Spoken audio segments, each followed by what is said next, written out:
नमस्कार मित्रांनो, खूप खूप स्वागत आहे तुमचं आपल्या व्हिडिओमध्ये. मित्रांनो, आजच्या व्हिडिओमध्ये मी तुम्हाला सांगणार आहे कॉम 208 एस-वाय बी-कॉम वाय-सी-एम-यू जो एटीकेटीचा पेपर होणार आहे उद्या. याचे मी तुम्हाला आय-एम-पी क्वेश्चन सांगणार आहे. ठीक आहे. माझ्याकडे जवळपास 4 ते 5 प्रश्नपत्रिका आहेत जुन्या. ठीक आहे. यामधनं मी तुम्हाला आय-एम-पी क्वेश्चन सांगणार आहे.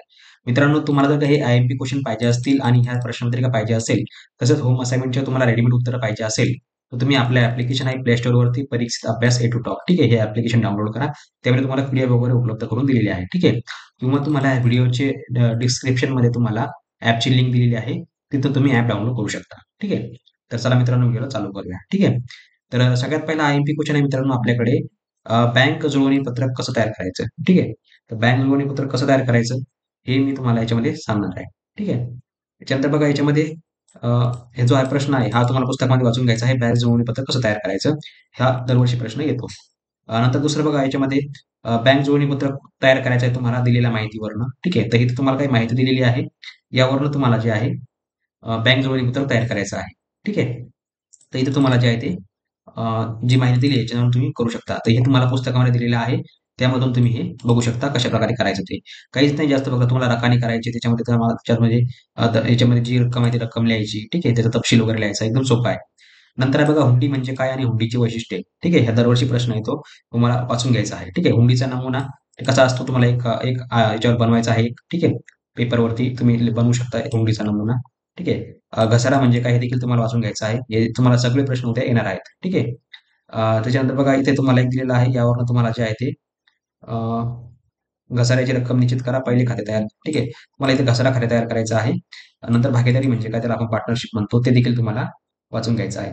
नंतर आहे भागीदारांचे प्रकार स्पष्ट करा. तेरीस पत्रक कसं तयार करायचं? ठीक आहे. भागीदारांचे प्रकार कोणते? पार्टनरचे. त्याच्यानंतर जे आहे ते तेरीस पत्रक कसं तयार करायचं? हे देखील तुम्हाला वाचून घ्यायचं आहे. ठीक आहे. त्याच्यानंतर बघा खाली अजून पुढला प्रश्न आहे. भागीदाराच्या चालू खात्याचा नमुना तयार करा. ठीक आहे. नंतर आहे भागीदाराच्या उत्पादन खात्याचा नमुना तयार करा. हे देखील तुम्हाला वाचून घ्यायचं आहे. नावलौकिक यावर टिप लिहायची. नावलौकिक म्हणजे काय ते वाचून घ्यायचं आहे. भागीदाराचा मृत्यू यावर तुम्हाला टिप लिहायची आहे आणि भागीदाराची निवृत्ती यावर तुम्हाला माहिती लिहायची आहे. तसेच भागीदारी विसर्जनाचे प्रकार तुम्हाला लिहायचे आहेत. त्याच्यानंतर अजून तुम्हाला याच्यामध्ये अजून याच्यामध्ये आपला प्रश्न आहे भागीदारीची निवृत्ती हे झालं. भागीदारीचे विसर्जनाचे प्रकार हे तसं झालेलं आहे. ठीक आहे. डबल डबल प्रश्न आले याच्यामध्ये. ओके. तर हे तुम्हाला वाचून घ्यायचं आहे. अजून समोर बघूया आपण. ओके. रोख पुस्तिकेतील बँक रकान्यातील शिल्लक आणि बँक पासबुक बुकातील शिल्लक यामध्ये तुम्हाला फरक काढायचा आहे. ठीक आहे. रोख पुस्तिकेतील बँक रकान्यातील शिल्लक आणि बँक पासबुकातील शिल्लक. त्याच्यानंतर हुंडीचे फायदे हे तुम्हाला वाचून घ्यायचं आहे. हुंडी म्हणजे काय?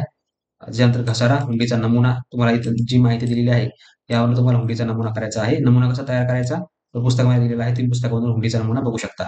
तो सेम टू सेम तुम्हाला लिहायचा आहे. उद्या ती येणारच आहे. त्याच्यानंतर बघा भागीदारीचे प्रकार हे झालेले आहे आपले हे वाचून घ्यायचं आहे तुम्हाला.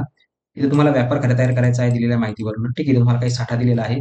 यावरून तुम्हाला जे आहे ते व्यापार खाते तयार करायचे आहे. ठीक आहे. ते तुम्ही बघून घ्या. नफा-तोटा खात्याचे प्रारूप तयार करायचं आहे. नंतर आहे ताळेबंद तयार करायचं आहे. ठीक आहे. ताळेबंद कसं करायचं ते तिथं तुम्हाला बघून घ्यायचं आहे. ठीक आहे. अजून बघूया आपण समोर कुठले प्रश्न आहे याच्यामध्ये. बँक जुळवणीपत्रक झालेलं आहे. बँक पासबुक शिल्लक हे जर झालेलं आहे. व्यापारी हुंडी व सोय हुंडी कशाला म्हणायचं याचा अर्थ तुम्हाला वाचून घ्यायचा आहे. हुंडीचं तुम्हाला सगळं वाचून घ्यायचं आहे. ठीक आहे. इथं परत बघा बँक जुळवणीपत्रक तयार करायचं आहे. रोकड शिल्लक एवढी आहे. इथं परत सेम सेम तुम्हाला रकाना बनवायचा आहे. पुस्तकामध्ये दिलेलं आहे. तसं तुम्ही ते बघून घ्या आणि ते सेम टू सेम तसं तुम्ही करू शकता. ओके. हुंडीचा नमुना तयार करायचा आहे तुम्हाला दिलेला आहे. एकदम सोपा आहे मित्रांनो. ठीक आहे. जरी तुम्हाला प्रश्न अवघड वाटला तरी हुंडीचा नमुना एकदम सोपा आहे. तुम्हाला फक्त अर्धा पेजवर तुम्हाला एक चौकट करायची. ठीक आहे. टेबल टेबल बनवायचं त्याच्यावर तुम्हाला राशी वगैरे लिहायची, नाव वगैरे लिहायचं. ठीक आहे. एकदम सोपं आहे. घसारा म्हणजे काय ते तुम्हाला सांगायचं आहे. अजून खालील माहितीवरून तुम्हाला इथं जे आहे ते अंदाजपत्रक तयार करायचं आहे. त्याच्यानंतर भागीदारीची व्याख्या लिहायची आहे. भागीदारीचे कोणते 2 प्रकार तुम्हाला माहिती लिहायची आहे. ठीक आहे. अजून याच्यामध्ये बरंच काही आहे. नवीन भागीदारीचा प्रवेश देताना कोणत्या बाबी लक्षात घेतला पाहिजे, जे नवीन पार्टनर असतात त्यांच्यासाठी. ठीक आहे. मृत भागीदाराच्या वारसाला देय असलेली रक्कम सांगा. कशाप्रकारे द्यायची असते, कसं ठरलेलं असतं ते तुम्हाला याच्यामध्ये सांगायचं आहे. ठीक आहे. समोर बघूया. बँक जुळवणी पत्रक झालेलं आहे. हुंडीचा नमुना देखील झालेला आहे. ठीक आहे. हे सुद्धा आपलं झालेलं आहे. अजून भागीदाराची नियुक्ती झालं. समोर बघूया आपण आता. बँक जुळवणी पत्रक तयार करायचं ते पण झालं. व्यापारी हुंडी, सोयी हुंडी ते पण झालं. हे पण वाचून घ्या. हुंडीचे नूतनीकरण तुम्हाला वाचून घ्यायचं आहे. घसारा म्हणजे काय? ठीक आहे. प्रारसन म्हणजे काय? हे पण तुम्हाला वाचून घ्यायचं आहे. हे देखील येऊ शकतं. याच्यावर तुम्हाला हुंडी, ठीक आहे, घसारा हे जास्त येणार आहे आणि तुम्हाला याच्यामध्ये जे आहे तुम्हाला ताळेबंद खातं वगैरे तयार करणे हे जास्त येते. ठीक आहे. एकदा का तुम्ही खातं तयार केलं तुम्हाला 3 मार्क आरामात मिळतात. भागीदारीचे विसर्जन हा प्रकार तुम्हाला लिहायचा आहे. नफा तोटा पत्रक कसं तयार करायचं, हुंडीचे प्रकार कोणते कोणते आहेत. ठीक आहे. एकदम सोपं आहे मित्रांनो. काही अवघड नाहीये. फक्त थोडं लक्ष करून द्या. ठीक आहे. काही अवघड नाहीये. ठीक आहे. भांडवलाच्या स्वरूपाचे खर्च तुम्हाला लिहायचे आहे. निवृत्त भागधारकाला कोणत्या कोणत्या रकमा देय करतात. एकदम सोपा पेपर आहे मित्रांनो. तुम्ही मनाने देखील लिहू शकता. ठीक आहे.